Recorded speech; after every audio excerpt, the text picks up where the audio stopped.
सम्पूर्ण साथीहरूलाई नमस्कार।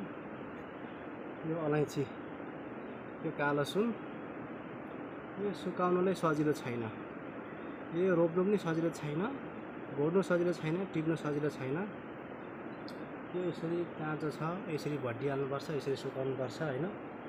अनि यसलाई चाहिँ सुकाएपछि एकदम सुकिसकेपछि झिकेर जोखेर प्याक गर्ने 40-40 केजीको दरले हैन, 40 केजीको दरले जोख्नु। तर यो काम गर्नु सजिलो। तपाईहरु अलैँची भन्नुहुन्छ, यसरी गरेर यसरी सुकाउनुपर्छ। एकदम सुकाउनु गाह्रो हुन्छ। यहाँ हेर्नु तपाईले अलैँची,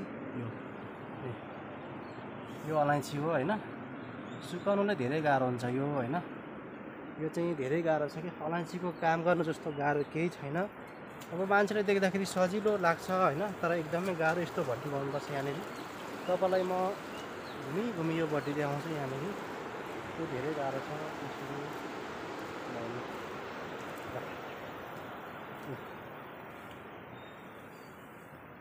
यहाँ दाउरा हाल्ने यसरी दाउरा यहाँ यस्तो गरेर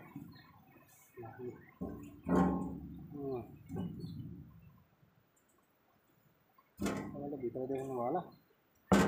यसरी दाउरा हाल्ने, अनि मुनि एउटा दाउरा हालिसक्यो, ठुलो दाउरा हाल्ने। दाउरा हालिसकेपछि अनि त्यो धुवाको रापले माथि सुक्ने अलैँची भनेको है, त्यसरी सुकिन्छ। अब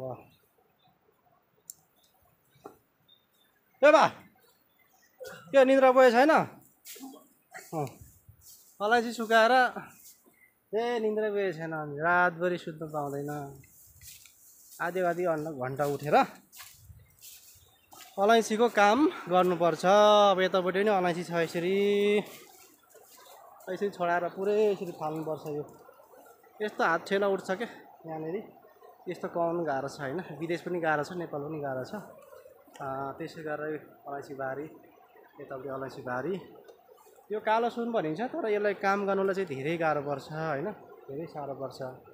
रोपेर पनि अब बिरुवा फलानी भन्छ, फल फलानी भन्छ हैन, फुल फलानी भन्छ। टिप्नु पर्यो, छर्नु पर्यो, खेतला लाउनु पर्यो हैन। आदि त खेतला दिनुपर्ने हुन्छ।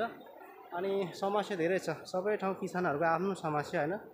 धेरै अब दुःख थोरै फाइदा हुन्छ, त्यस्तो धेरै फाइदा हुँदैन अलैँची पनि। तर भाउ यसपाल चाहिँ 1.5 लाख भाउ हुन्छ भन्दै भएन रहेछ, 80,000 मात्रै भएको रहेछ।